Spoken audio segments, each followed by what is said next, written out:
Hello, everyone. I'm Sydney Shepard, editor of Occupational Health and Safety Magazine. Welcome to this live one-hour webinar titled Fatal and Non-Fatal Injury Trends in the Construction Industry. Our sponsors for today's webinar are Columbia Southern University, SKC, Moldex, Intellex, Honeywell Industrial Safety, 3M Fault Protection, and Avetta. We have two speakers for our event today. Our first speaker is Samantha Brown. Samantha is a research analyst at CPWR Data Center. She graduated from George Washington University with a Master of Public Health and Epidemiology in 2018. She has been working with the CPWR Data Center since January 2020. Our second speaker is Raina Brooks. Raina is also a research analyst at CPWR Data Center. She graduated from the University of Alabama at Birmingham with a Master of Public Health and Epidemiology in 2015. She's been working with the CPWR Data Center since November 2019. Before we get started, I do want to address a few housekeeping items. At the end of the presentation, there will be a Q&A session where I will ask Samantha and Raina a few questions from you. If you would like to submit a question, you are more than welcome to use the Ask a Question console on your screen at any point during the webinar. If you have any technical difficulties during the presentation, click on the Help button located below the slide window and you will receive technical assistance. And finally, after this virtual event today, a link to an archived version of the webinar will be emailed to you so that you can view it again or share it with a colleague. I want to give one more special thank you to our sponsors and our speakers for presenting our audience with this very important information. And now I will turn things over to you, Samantha. Thank you so much for the introduction, Sydney. My colleague Raina and I are happy to be here and presenting our work on injuries in the construction industry. So this presentation will be divided into two main parts. The first is on fatal injuries in the construction industry, and I'll be covering that. And then I will pass things over to my colleague Raina, and she will discuss non-fatal injuries. So the findings that I will be sharing with you today on fatal injuries are based on a data bulletin publication. So at CPWR, we publish bi-monthly data reports covering relevant trends on occupational health and safety in the construction industry. And naturally, injuries are a very important topic that come up. This particular data bulletin was published in February 2021, and it's available at the link on the bottom of the slide here. The purpose of this data bulletin was to cover the latest available fatality data in construction, so the latest available data being through 2019. And we examine these trends at CPWR to identify patterns and operating under the idea that all fatal injuries are preventable. Our goal is to identify patterns that help avoid future deaths. So we identified trends by a few different characteristics. First, we looked at trends by different demographic traits. So for example, Hispanic ethnicity and age.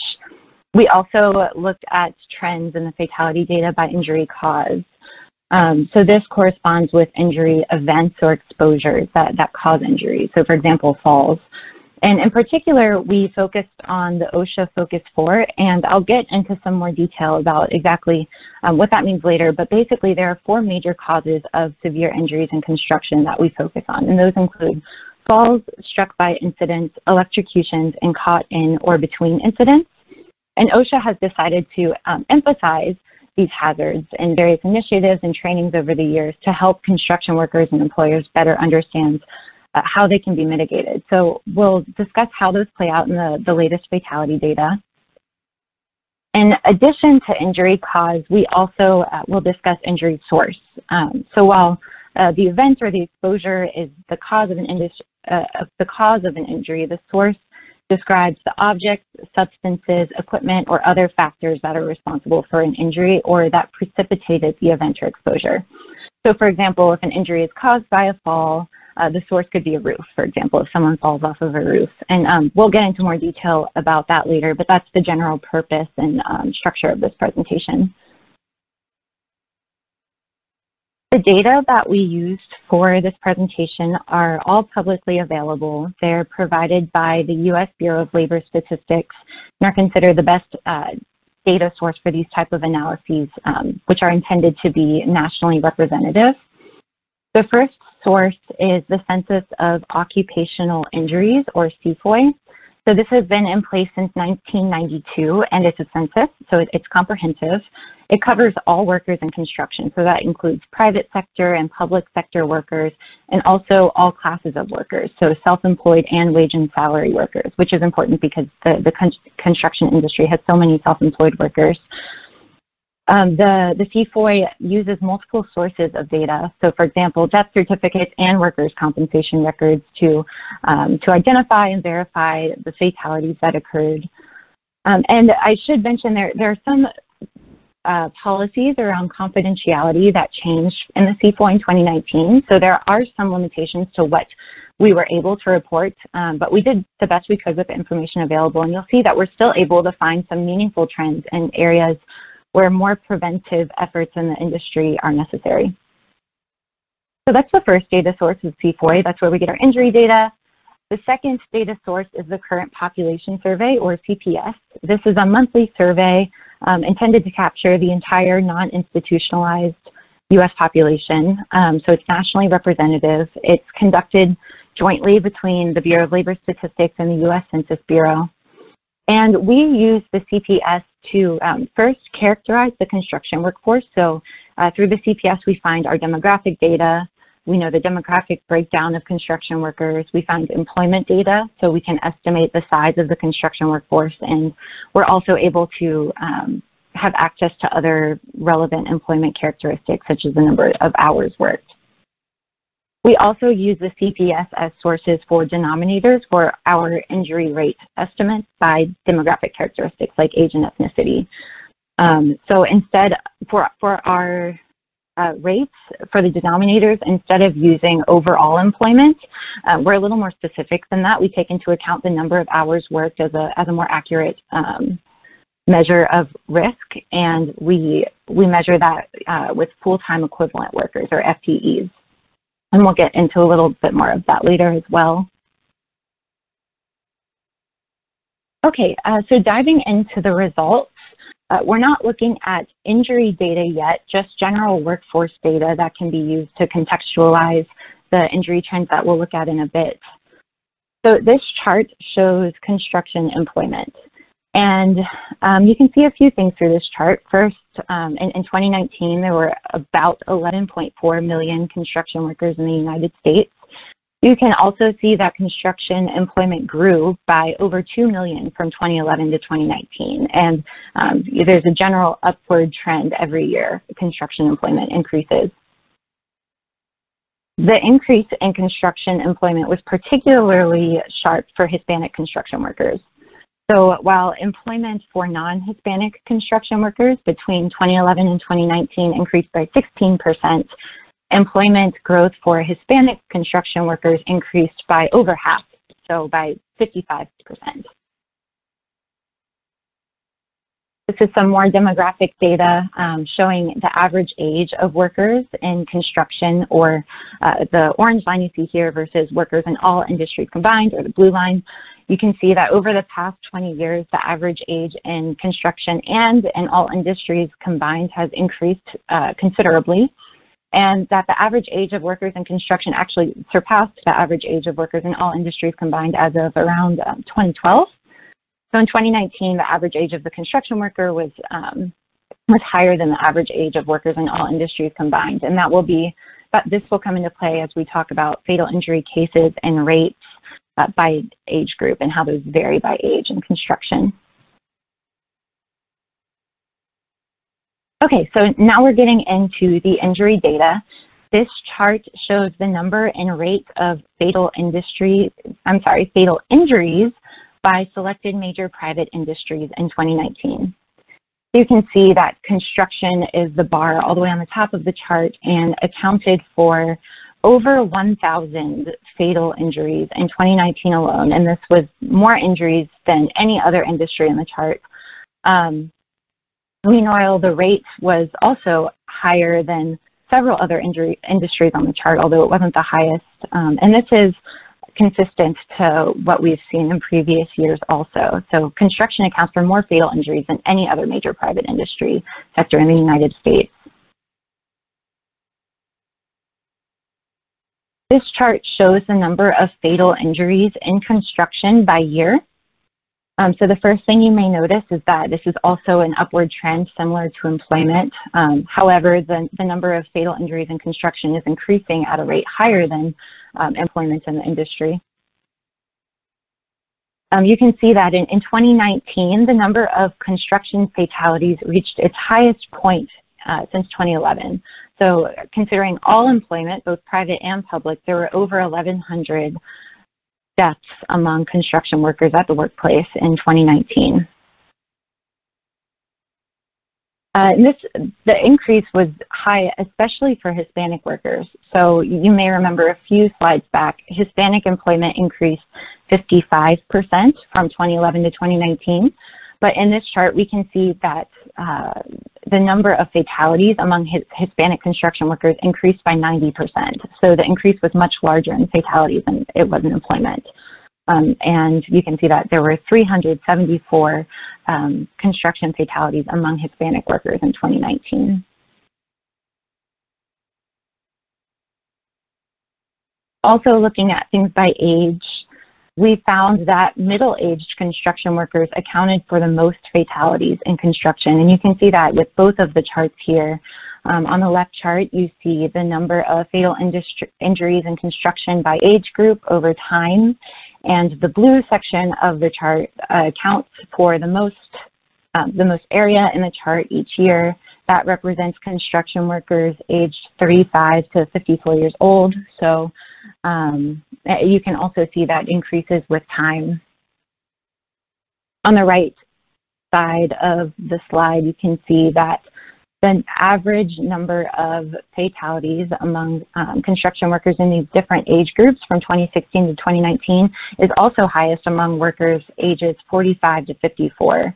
And the second and third highest are construction workers ages 55 to 64 and 35 to 44. So middle-aged construction workers account for the most injuries.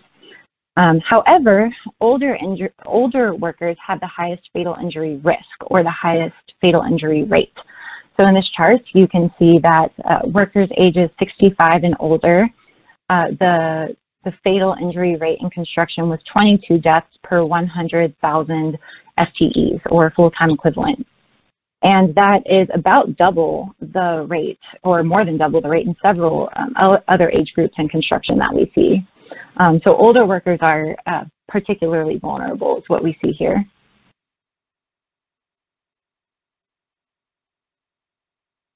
So now in this chart, we're getting into fatal injury causes. And as I mentioned, we are specifically looking at the construction focus 4 hazards, which are defined by OSHA, and those include falls to a lower level, struck by incidents, electrocutions, and caught in or between incidents. So you can see that in 2019, nearly 2/3 of the 1,102 fatal construction injuries in 2019 were caused by the construction focus 4 hazards. So jointly, these represented 709 deaths in 2019, which is a considerable amount. Something else you may notice is the general increase over time. So that corresponds with the increase in employment and in overall construction fatalities. You know, though we do see a little dip in 2017 and 2018, we see a spike following that in 2019.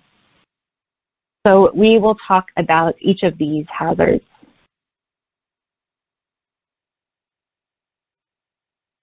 Okay, so the purpose of this table is to better understand each of the hazards, since they can be a little abstract if you're unfamiliar.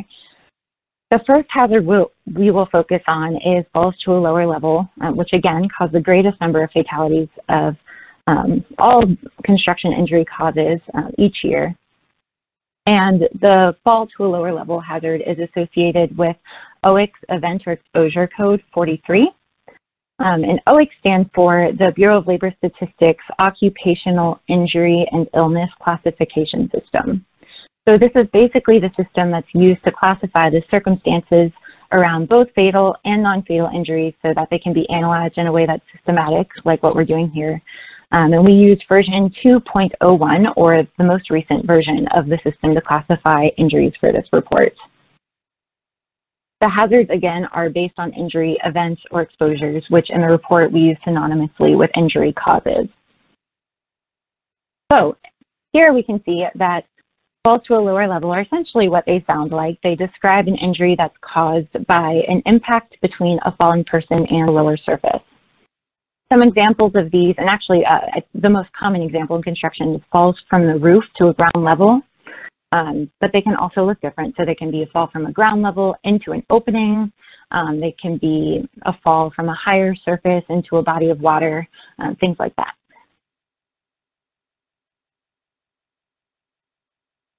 So in this chart, you can see that the number of fatal falls has increased over time and reached the highest point in 2019 since 2011 at 401 deaths.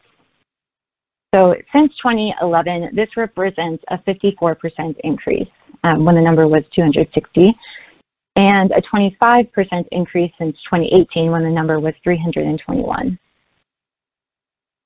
So at CPWR, falls are a continual focus point for us for this reason. They've consistently been the leading cause of construction fatalities. And though the data were not available for this report, something to think about here, and that we found in our previous research, is that falls disproportionately affect certain workers. So Hispanic workers, workers in small establishments, and older workers in particular might be more vulnerable to falls in the construction industry. This chart provides another way to represent the change in fatalities due to each of the construction focus 4 hazards as a share of total fatal injuries in construction from 2018, or the blue bars here, and 2019, or the orange bars. So here you can see that the proportion of construction deaths due to fatal falls to a lower level increased by 6 percentage points from 2018 to 2019. So fatal falls to a lower level accounted for 30.9% of total construction fatalities in 2018, and in 2019 they accounted for 36.4%, or more than 1 in 3 construction deaths.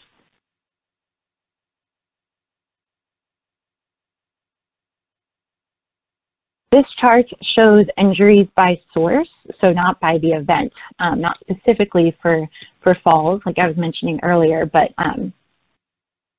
by, as I mentioned before, the substance, equipment, or other factors that are responsible for the injury or that precipitated the event or exposure. So for falls, very common sources are roofs, ladders, and scaffolds. So while falls are not the only injuries included in this chart, we can assume that many of the injuries included in this chart are falls. And we can actually see that, the number of fatal injuries in construction associated with these different sources follows the trends that we see in fatal falls. We see an increase over time, slight drop in 2017 and 2018, and then a spike in 2019.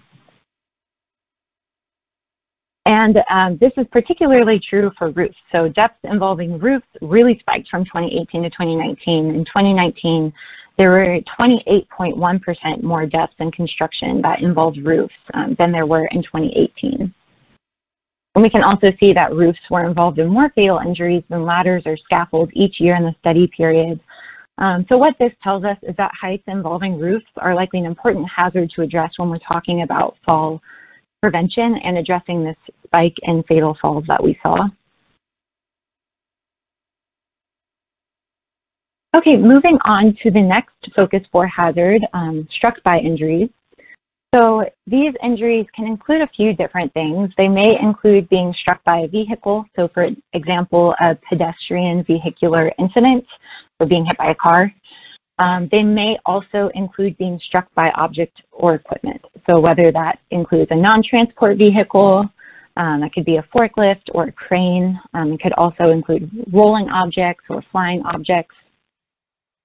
And struck-by hazards are another really important injury cause that we focus on in our analyses of fatal and non-fatal injuries. They're actually the most common cause of non-fatal injuries, which Raina will discuss in a bit, but they can also be severe and deadly. And actually, struck-by fatal and non-fatal injuries will be the focus of our next data bulletin, which will be published late next month in April. So if you're interested, that's something else to look out for. So this chart shows a breakdown of the number of struck-by fatalities each year in construction from 2011 to 2019. Again, we see that the struck-by hazard caused 170 construction fatalities in 2019, or 15% of total fatalities in the industry.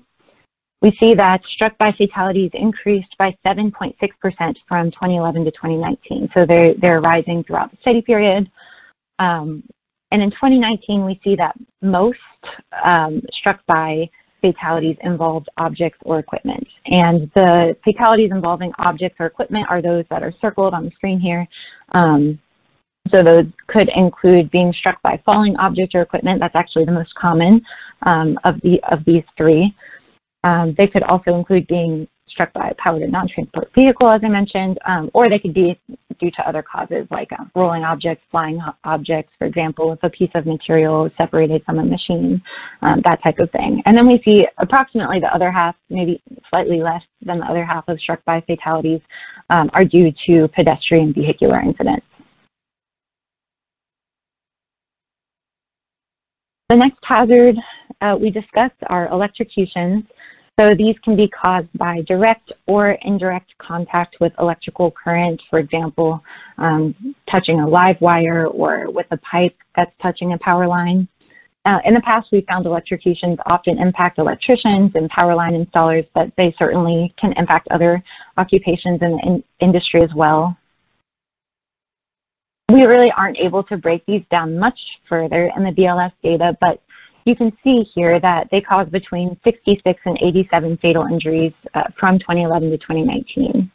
And in 2019, electrocutions caused 79 fatalities among construction workers. Also, when comparing 2019 to 2018, you can see that electrocutions caused a smaller proportion of construction fatalities in 2019 at 7.2%.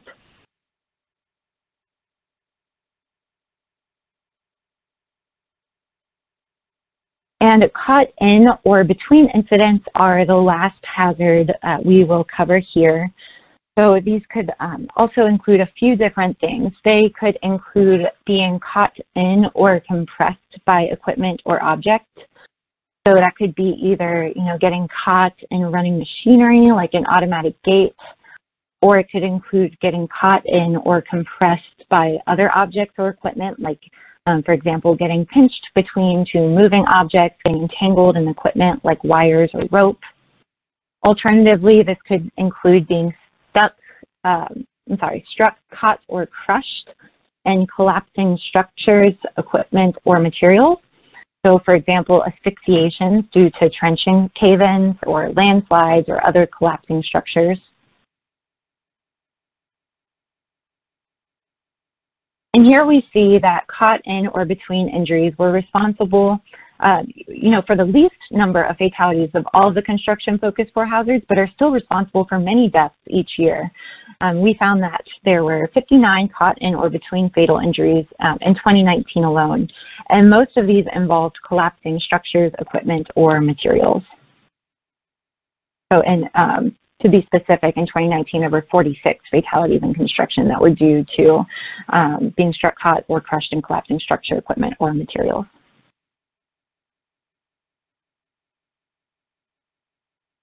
So I presented all of the data from our report.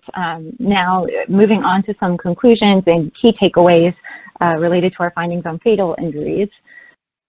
First, we found that the increase in fatal injuries in construction in 2019 is concerning and is largely due to the increasing number of fatal falls to a lower level, which is something that we're consistently battling against.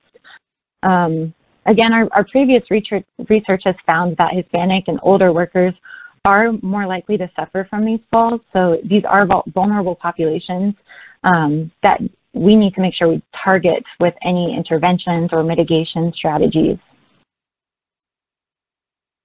Some solutions for employers. Certainly adequate protection for falls and keeping in mind the hierarchy of hazard controls is important. So it's most effective to address these hazards as early on in the workflow as possible. So for example, with falls, to protect workers, this could look like using guardrails as an engineering controls, or even better, to use non-fragile skylights at the design stage of a project to prevent falls due to workers falling through skylights. Personal fall arrest systems are also very important and can prevent a lot of deaths, so should be equally distributed to all workers. Trainings are also important as an administrative control, and especially making sure that trainings reach people equitably. In particular, thinking about how to best reach workers who recently immigrated to the U.S. or who maybe don't speak English as a first language or may be less familiar with construction safety practices that vary by country. You know, bilingual trainings may be necessary on certain work sites depending on the demographic breakdown and the immigration breakdown of workers on the work site. And then lastly, older workers should be targeted. Work design and retraining for older workers may help. You know, older workers provide a lot of valuable experience and knowledge in the industry. So rethinking, retraining, redesign may help. Mentorship programs between older and younger workers could help, that sort of thing.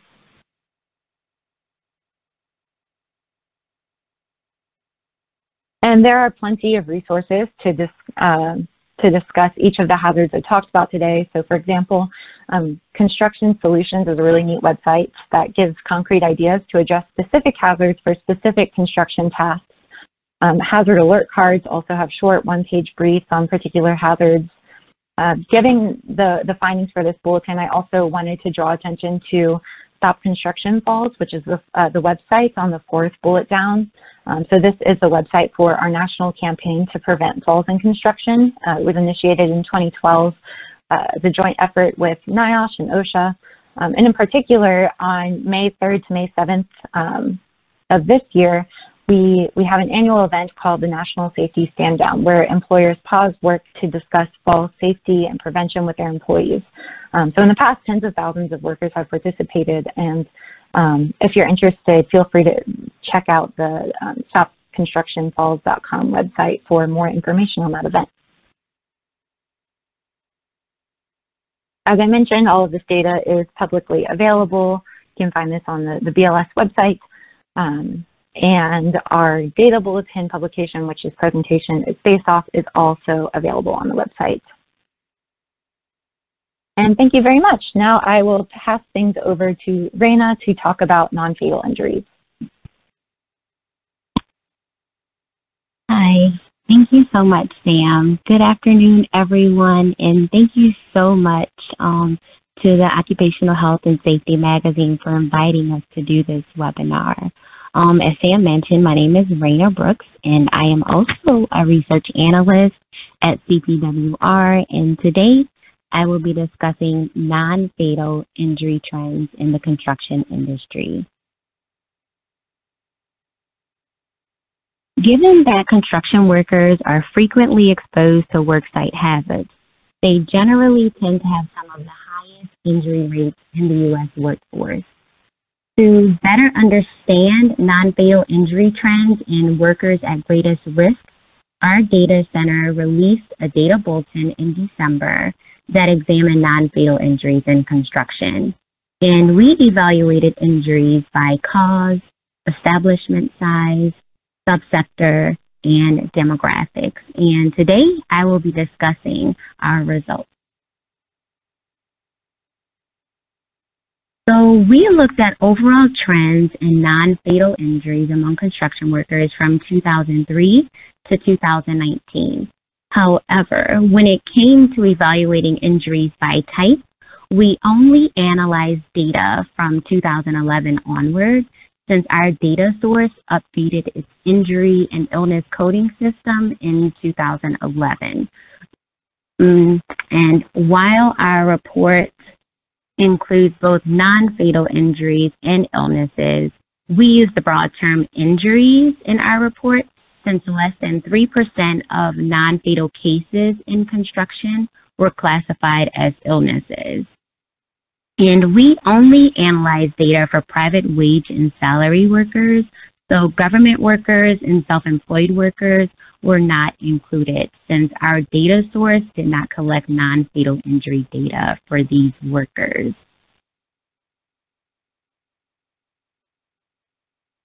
In our report, we use two data sources, both of which were provided by the U.S. Bureau of Labor Statistics, or the BLS. The first data source was the Survey of Occupational Injuries and Illnesses, or SOII, and we obtained employer-reported non-fatal injury data from this data source. And the cases provided only included injuries requiring days away from work, meaning that the reported injuries tended to be more severe in nature. And the second data source was the Current Population Survey, or CPS, and we gathered population-based denominators from this source to calculate injury rates by demographic characteristics, including age and race and ethnicity. This slide includes non-fatal injury rates in selected industries from 2003 to 2019, with construction in orange and all industries combined in gray. From 2003 to 2019, there was a 57% decrease in the construction non-fatal injury rate. And when we look at the rates in 2019, we see that the rate of non-fatal injuries in construction was still 29% higher than in all industries combined.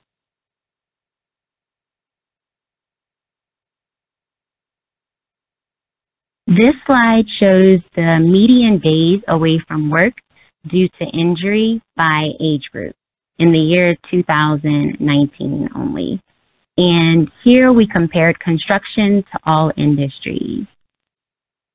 So overall, non-fatal injuries in construction tended to be more severe than those in all industries, as they typically resulted in more missed work days than the non-fatal injuries in all industries combined.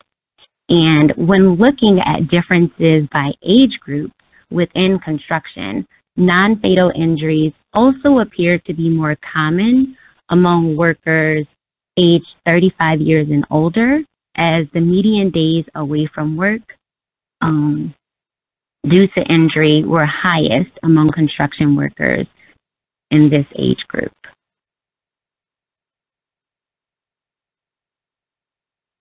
Here we see the distribution of leading causes of non-fatal injuries in construction for years 2011 and 2019, and contact with object or equipment made up the greatest proportion of non-fatal injuries and included two of the Focus 4 hazards mentioned by Sam. And these two were being struck by an object and being caught in an object. The second leading cause, fall, slip, or trip injuries, was also one of the Focus 4 hazards and included falls to a lower level, falls on the same level, and slips or trips without a fall. The third leading cause was overexertion or bodily reaction, which included overexertion during lifting or pushing, repetitive motions, and bending, climbing, or stepping down, just to name a few. Now we will focus on the top two leading causes of non-fatal injuries: contact with object or equipment, and falls, slips, or trips.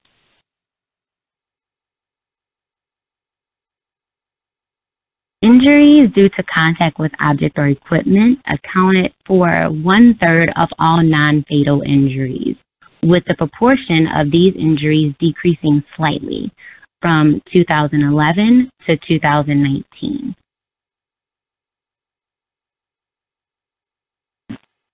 When broken down into detailed injury categories, most contact with object or equipment injuries resulted from an object striking a worker.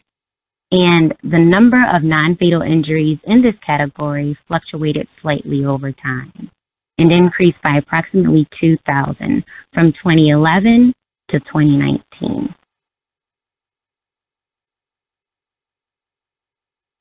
When looking at non-fatal fall, slip, or trip injuries, the proportion increased by 23% from 25.2 in 2011 to 31.1 in 2019. When we take a closer look at the number of non-fatal fall injuries in construction by type, we see that falls to a lower level accounted for the majority of non-fatal fall injuries, increasing by 41% over this 9-year period, from 9.7 thousand in 2011 to 13.8 thousand in 2019.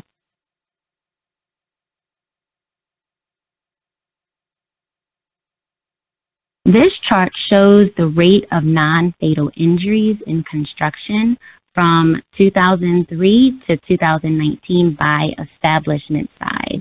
And like the overall non-fatal injury rate, the injury rates in each of these categories actually decreased as well from 2003 to 2019.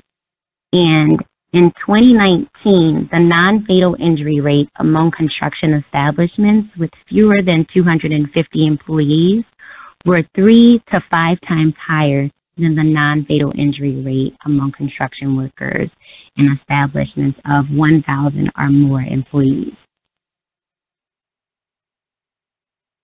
You may also notice that the rates among workers in establishments with 10 or fewer employees were least stable during this period, and they are actually colored in blue. And one reason for this observation may be attributed to the underestimation of non-fatal injuries by the Survey of Occupational Injuries and Illnesses. One study found that small construction establishments were most likely to underreport injuries, which may have resulted in SOI capturing fewer severe injuries among workers in small establishments.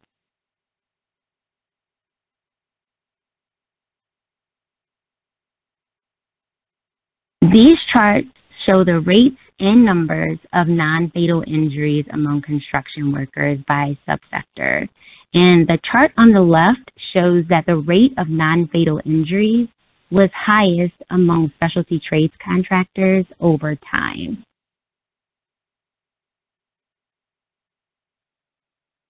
When looking at specific occupations within this subsector, plumbing and HVAC workers had the highest number of non-fatal injuries annually, while framing workers had the highest annual non-fatal injury rate from 2017 to 2019. Non-fatal injuries also varied by age group from the years 2016 to 2019, with the average number of injuries being highest among middle-aged workers. And if we look on the right, we'll notice that non-fatal injury rates were actually highest among workers under the age of 25.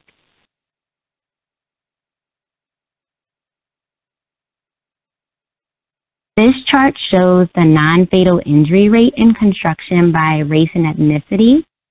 And the number of non-fatal injuries decreased slightly from 2003 to 2019 in each of the 4 race and ethnicity categories, with the largest decrease being observed among white non-Hispanics.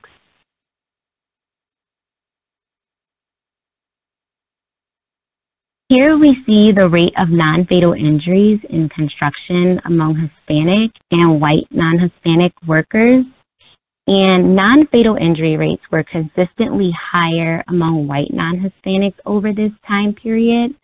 However, non-fatal injuries among Hispanic construction workers are actually likely to be underreported.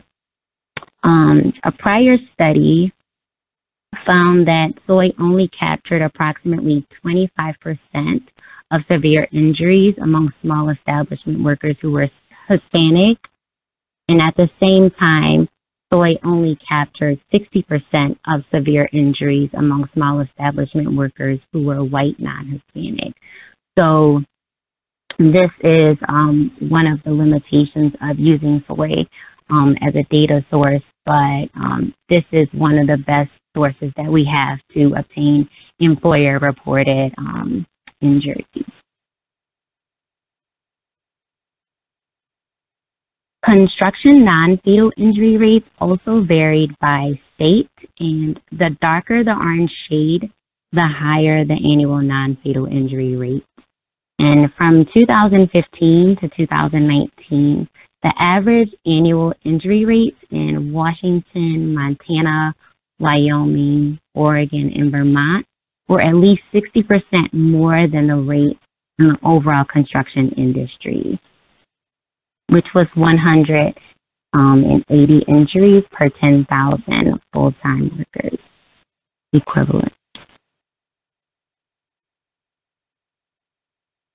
So despite the reduction in the non-fatal injury rate in construction since 2003, the rate remained 29% higher than the rate in all industries combined in the year 2019.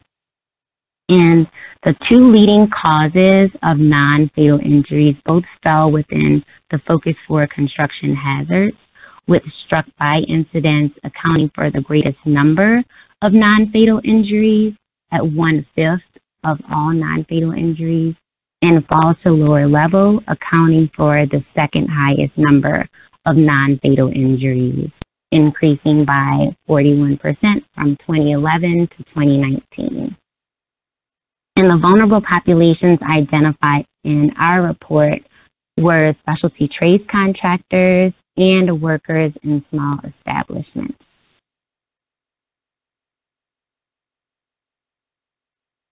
Fortunately, construction injuries are preventable, and to help construction employers and workers reduce leading causes of injuries, OSHA, NIOSH, CPWR, and its partners have developed various resources and training courses, and CPWR actually manages a series of websites that address specific hazards and audiences, including those that you see on this slide, and several of them have already been mentioned by Sam. So we have the Stop Construction Falls, Construction Solutions, and we also have the Construction Safety and Health Network here. And CPWR has also developed a group of infographics for the national campaign to prevent struck-by incidents, which help raise awareness of struck-by risk and provide ways to prevent these injuries in work zones. And the second annual National Stand Down to Prevent Struck-by Incidents will actually take place next month on April 26th, and it'll actually mark the first day of Work Zone Awareness Week. So in this slide, I have a direct link to the data bulletin that was referenced in this presentation, as well as the two data sources that we use in our report, including the Survey of Occupational Injuries and Illnesses and also the Current Population Survey. So thank you so much, and I will turn it over to you, Sydney, for questions. Perfect. Well, thank you both so much for such a wonderful, informative presentation. We do have quite a few questions from our registrants, our our attendees right now, but I wanted to remind everyone that if you would like to ask a question, you can use that Ask a Question console on your screen at any point for the rest of the webinar, and we will try to get to as many as possible.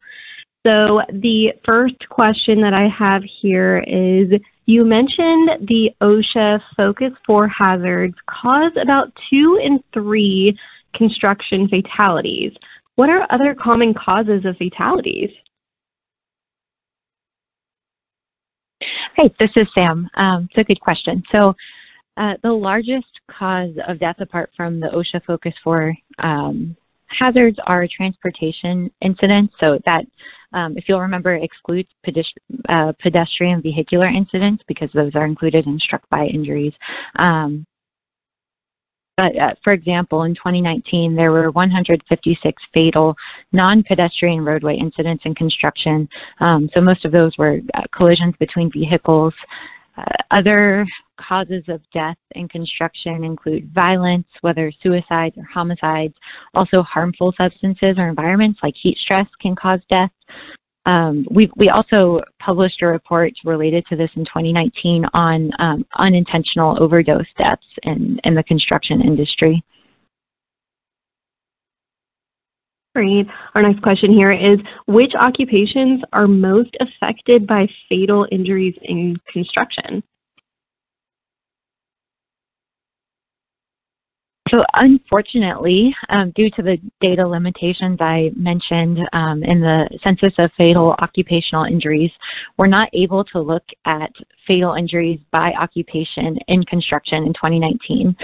However, in the past data bulletins using slightly older data, so I think there's one through 2017, have found that the number of fatal falls is highest among laborers, roofers, and carpenters, and the rate of fatal falls is highest among roofers, ironworkers, and helpers. So roofers are included in both the highest number and the highest rate of fatal falls in construction. In the presentation, we also saw that roofs are a very common source of fatal construction injuries, and there was a spike in deaths involving roofs from 2017 to 2018. So roofers may be especially important to target for fall prevention and fatal fall prevention in construction. Other types of deaths may be more likely to impact other occupations. So for example, electricians and power line installers may be more likely to be impacted by electrocutions. But if you're interested in seeing a more detailed breakdown of deaths due to the Focus 4 hazards in construction or by different occupations, I suggest taking a look at the past data reports, which are published on our website. So though the data are a bit older, there are several reports that are devoted to specific fatality causes and give a good idea of who in the industry is impacted the most. Definitely.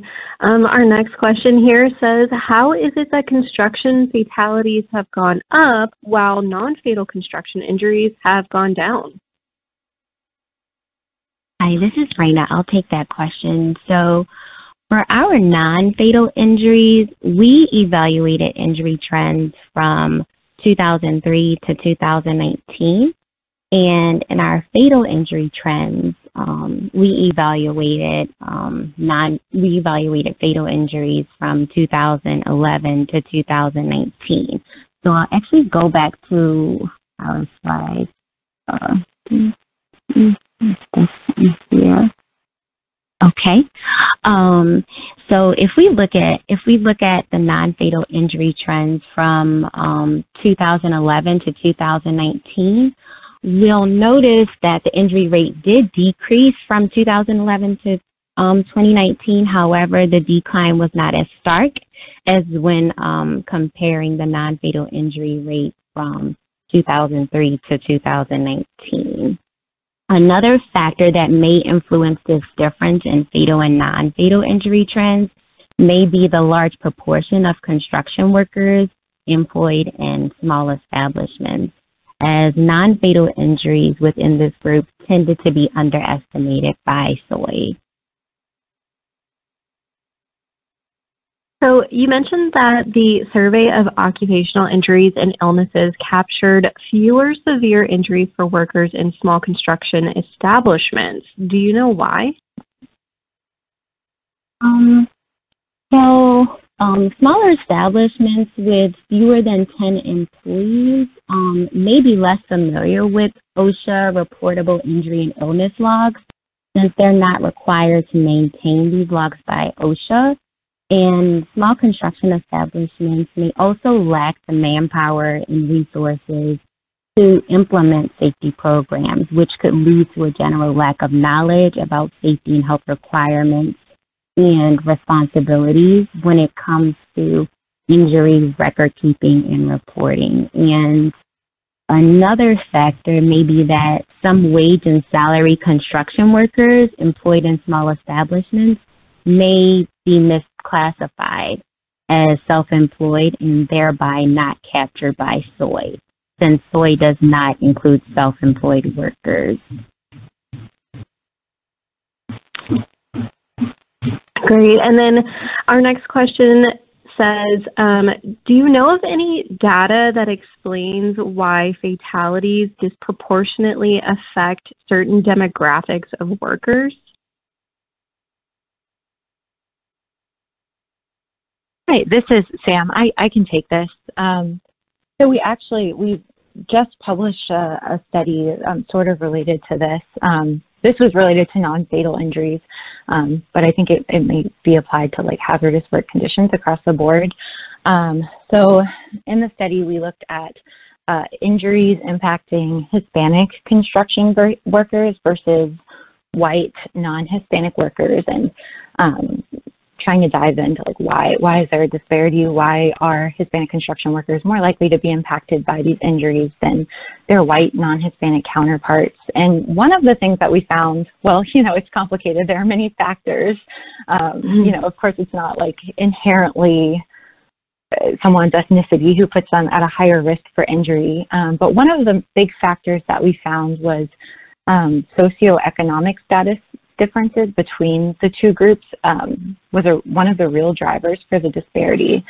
And the reason for that may not be because someone's socioeconomic status directly impacts their injury risk, but it could be a marker for more dangerous work exposures, especially in the construction industry. For example, where like non-standard work arrangements, which tend to have fewer protections, are more common, such as day laborer positions, temporary positions, all sorts of different like contracting and subcontracting practices. So there's definitely a social context behind all of this, and what we came to in this report, seeing how socioeconomic status and things like education drive the disparities, the importance of using the hierarchy of hazard controls so that employers can address these hazards at their root, and in doing so equitably lower the risk for workers of all demographics, regardless of race, ethnicity, English language proficiency. So, as I was saying, things like guardrails, non-fragile skylights, things that are incorporated into project design, personal fall rest systems are important. But it's also important to, in training, target specifically the demographic data, I suppose I'm trying to say, is important so that trainings can target people who are at higher risk, so that, employers make sure that they are providing bilingual trainings when that is appropriate. So I hope I answered the question.